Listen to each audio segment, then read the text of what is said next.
con sentido común, el programa de Marcelo Fernández. Vamos a conversar ahora, y la idea inicialmente era llamar a Silvana Giudici, que fue diputada nacional por la Unión Cívica Radical y que es presidente de la Fundación LED, Libertad de Expresión y Democracia. La idea inicial era conversar con ella sobre la aplicación Cuidar. La Fundación ha hecho un buen trabajo comparativo de esta aplicación con otras similares de otros países, pero habida cuenta de las circunstancias vamos a empezar por otro lado, a conversar con Silvana, y es de lo que está pasando alrededor de los periodistas y este ataque que desde el gobierno está saliendo con amenazas y presiones, inclusive amenazas de detenciones aparentemente.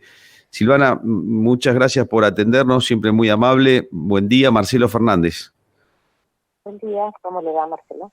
Bien, muy bien, por suerte. Bueno, queríamos conocer alguna primera reflexión, algún punto de vista sobre esto que está pasando en estos días, que va tomando intensidad y que genera enorme preocupación, porque además generaría preocupación muy grande si estuviera suelto y solo, pero no viene suelto y solo, viene con un combo de algunas cosas anteriores que van pasando, que van marcando una situación de enorme gravedad institucional, nos parece, Silvana.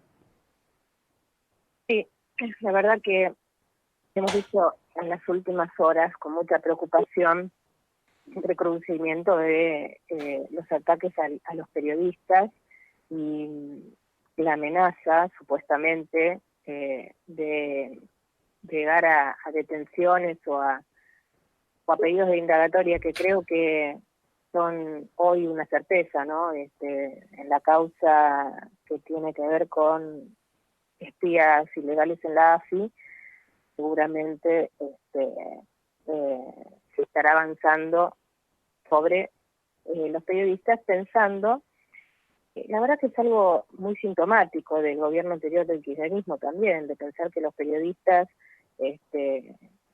tienen la culpa por informar o por investigar hechos que suceden, y entonces no se ataca al hecho, se tolera el hecho y la corrupción y se naturaliza que determinados hechos como los bolsos de López o como cualquier otro de los episodios tristes que vivimos en la época pasada del kirchnerismo son inventos de la realidad o asociaciones de los periodistas, y entonces allí surge con fuerza los ataques sobre los periodistas que investigan. Lo vimos en el pasado y lamentablemente se está reeditando ahora. Yo espero que, tengo la esperanza de que el presidente reaccione y que tome alguna definición sobre los hechos graves que están pasando en este momento, ¿no? Uh-huh. Creo que hay un derecho constitucional de los periodistas que es el de informar y proteger la fuente, y sostener que los periodistas puedan tener una asociación ilícita porque reciben información supuestamente de agentes de la AFI o de la CIDE o de donde sea, es una cuestión que es desconocer justamente el derecho constitucional de la protección de fuentes. Espero que esto no llegue a detenciones o cuestiones más graves, y que tomemos una reflexión colectiva de una vez en la Argentina, de entender que el periodismo cumple con un rol importantísimo en democracia, y por lo tanto todos tenemos la obligación de protegerlo y de defenderlo. Por supuesto que hay momentos en que uno como funcionario o puede no estar de acuerdo con determinada información, incluso hasta enojarse por determinada cuestión. Bueno, tiene las herramientas como para tener un derecho a réplica, como para aclarar, como para llevar luz sobre determinadas situaciones. Y sin embargo, lo que vemos en la Argentina es que el poder, y sobre todo el kirchnerismo, confronta, no aclara, no lleva luz sobre las cuestiones, sino que decide siempre por el camino negativo y peligroso de atacar a los periodistas. Ujú. Y bueno, espero que en estas últimas horas las informaciones que hemos tenido no se concreten y que vuelva a la racionalidad, porque realmente me parece grave que se pueda naturalizar una situación en la Argentina donde se acusa a los periodistas de espionaje después de tantos años de democracia, ¿no?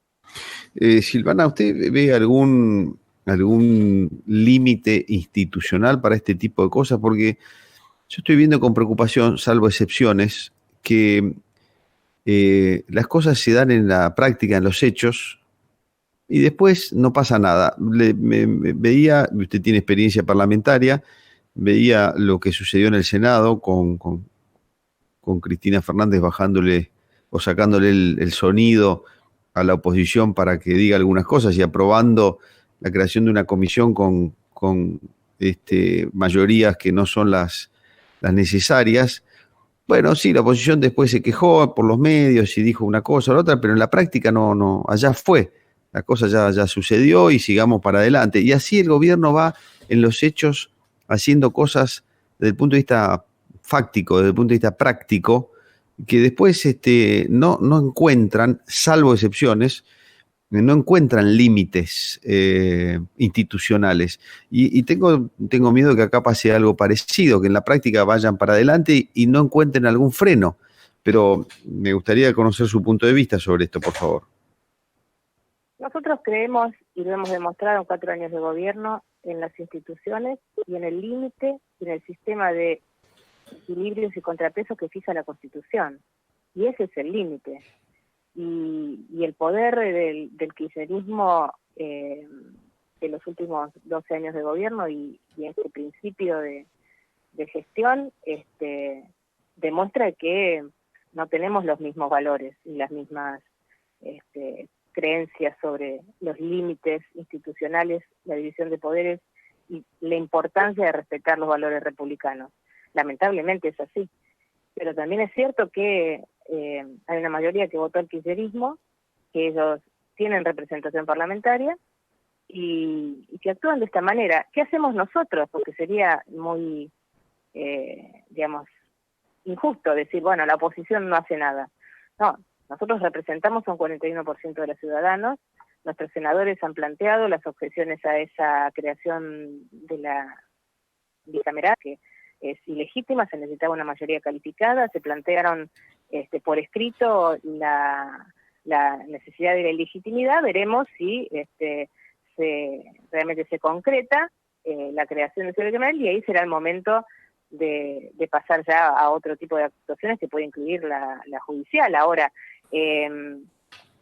como quiero que este concepto nos quede muy claro, los límites son el respeto de la Constitución. Y para respetar a la Constitución estamos la oposición y todos los ciudadanos.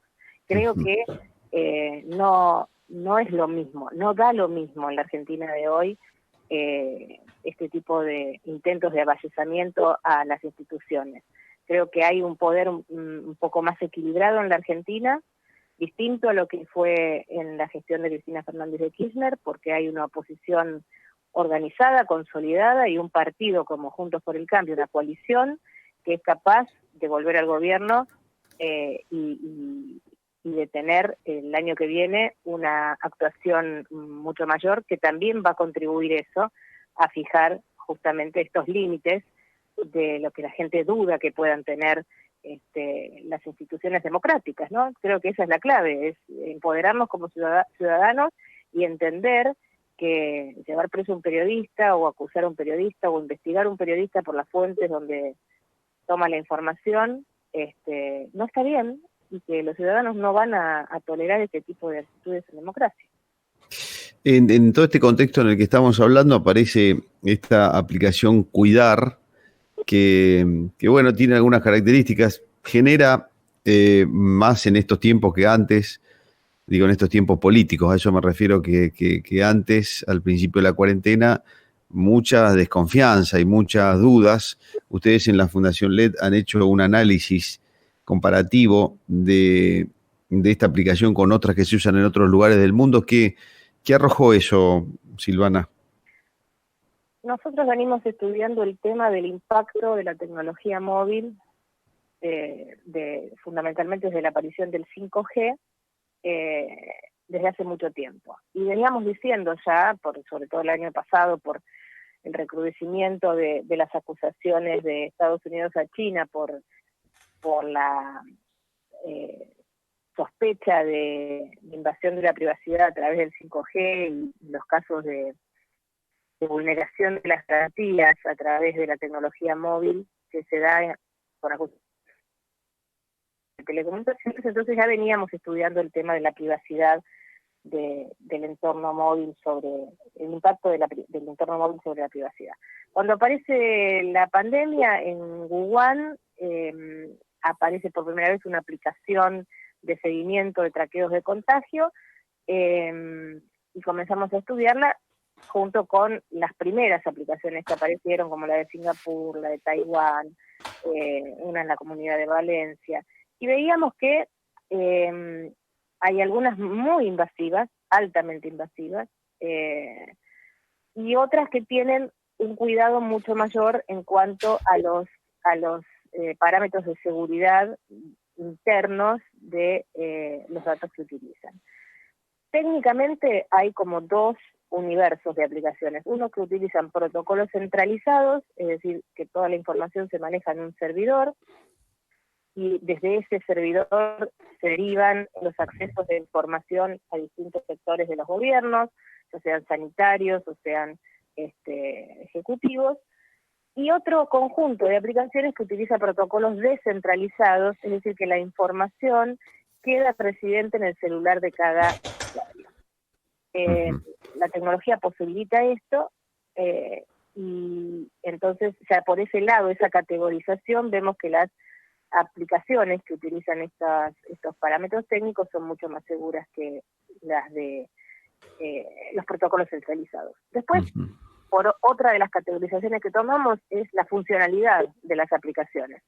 Hay aplicaciones que realizan autodiagnósticos, la Argentina lo realiza, es decir, uno pregunta, la aplicación pregunta si tiene fiebre, si se siente mal, etcétera, para darle como una categoría de infectado o no infectado.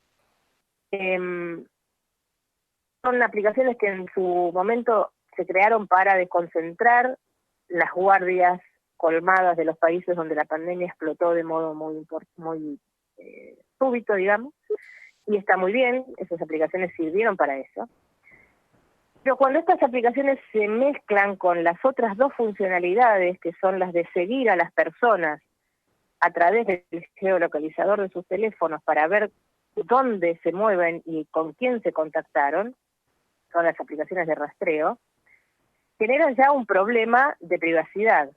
Si a estas aplicaciones de rastreo y de autodiagnóstico se le suman, como en el caso de la Argentina, los permisos para poder circular, con la obligación de exhibirlo ante las autoridades policiales, de ahí tenemos un complejo problema de privacidad, porque como toda esa información queda en un servidor centralizado, cualquier falla de seguridad haría, por ejemplo, que esa información se filtrara con datos muy sensibles para las personas, datos de identificación, claro, su domicilio, su historial médico y su historial de contacto.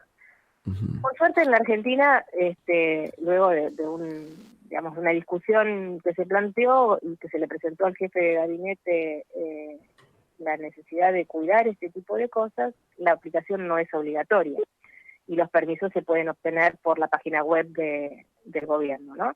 Pero la verdad que si esto fuera obligatorio sería altamente invasivo de la privacidad y además excedería cualquier tipo de legislación, porque en la Argentina, por ejemplo, los datos médicos, nuestra historia clínica, tiene un pacto de confidencialidad entre el ciudadano y el médico y la institución médica que no tiene que ser requerido por ninguna autoridad, salvo, en el caso puntual, una intervención judicial.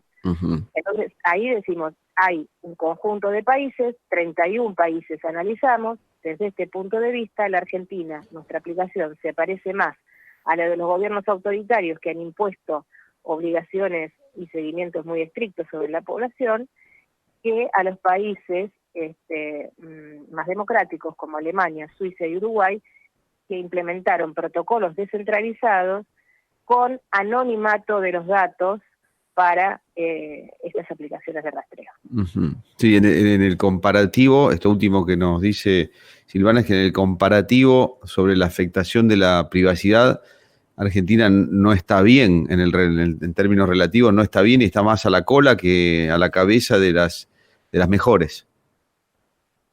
Bueno, no está bien desde el punto de vista de la privacidad y lo que estamos nosotros relevando, que tiene que ver con los derechos y las libertades ciudadanas. Sí, claro. Por otro lado, yo celebro que la tecnología exista y que en este momento tan grave para el mundo, la tecnología móvil de la telefonía celular pueda ayudar a combatir la pandemia. No, en eso estamos de acuerdo. El tema es el pasito más allá que siempre damos más allá del límite, digo, a eso me refiero. Sí, por eso creo que tenemos que corregir. Además, tuvo fallas la aplicación en el día de ayer, ¿no? Sí. Insistimos mucho en este tema, en preservar las garantías de la gente de que sus datos van a ser cuidados, de que no van a ser utilizados para otra cosa y que además se van a destruir en el momento que termine la pandemia. Eso tiene que ser un compromiso del gobierno, porque la verdad que reunir tanta información de los ciudadanos en una sola aplicación, para bajar el certificado le piden recibo de sueldo, le piden datos fiscales, quit, fecha de inicio de actividades, más toda la documentación identificatoria que lleva nuestro DNI, más la historia clínica, más el traqueo de contagios y contactos. Imagínense si esa información sufriera una filtración de seguridad y cayera en manos de delincuentes, por ejemplo. Creo que... Bueno, yo diría con todo respeto, señora, yo no iría tan allá, con que esté en manos del gobierno más allá de la pandemia, ya me preocuparía, sin que caiga en manos de delincuentes, porque... Tenemos que ponerlo en contexto, ¿no? Porque muchos dicen, bueno, pero el gobierno tiene esos datos. No, el gobierno tiene, el Estado tiene, y tiene la potestad para tenerlo, los datos identificatorios en el ámbito del RENAPER. Muy bien, el RENAPER tiene misiones y funciones, es decir, el registro de las personas, misiones y funciones, carta orgánica y funcionamiento de una organización como el registro, que hace que esos funcionarios puedan tener esa información. Si la información saliera de allí, ya estamos incurriendo en un desvío. La AFIP tiene también los datos de los ciudadanos, pero la AFIP tiene un reglamento y una estructura como un organismo descentralizado para el cuidado de esos datos. Cuando esos datos se filtran de la AFIP es delito. Sí. Ahora, lo que a mí me preocupa es los datos médicos, porque ningún organismo del Estado tiene que tener mi historia clínica. Y ahí es donde se vuelve peligroso entonces que el Estado tenga esos datos. Porque hay determinada estructura estatal que hace que se le pueda requerir o no a un ciudadano información sobre determinada cuestión personal. Y creo que ahí es donde excede la app y la exigencia de información. Por eso, como ustedes dicen, hay que tener mucho cuidado y el gobierno debe comprometerse a destruir toda esa información una vez que pase la pandemia. Por supuesto, la pandemia es un momento de excepción y por eso los ciudadanos estamos cumpliendo la cuarentena en nuestras casas. ¿Por qué? En función de un bien mayor, que es que pase la enfermedad, los ciudadanos aceptan la intromisión del Estado sobre nuestras libertades, por ejemplo, la libertad de circulación.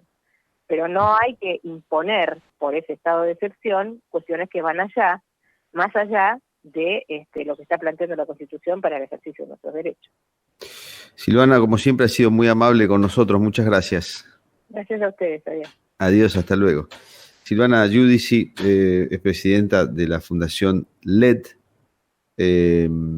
Libertad de Expresión más Democracia. Fue diputada nacional por la Unión Cívica Radical y fue presidente de ENACOM también. Y nos contaba al principio sobre esta enorme preocupación que va en el mismo sentido de otras acciones que ha hecho el gobierno, en este caso de acoso y presión sobre el periodismo que no piensa como él, como el gobierno, digo, y ahora en este caso sobre la aplicación Cuidar, que también, como ustedes escuchaban, va en una sintonía parecida de mi punto de vista. Se pasa los límites. Y esa información va a quedar después en manos del gobierno. Y bueno, hay que confiar en que elimine y haga desaparecer los datos una vez que se termine la pandemia. Hay que confiar en que eso suceda.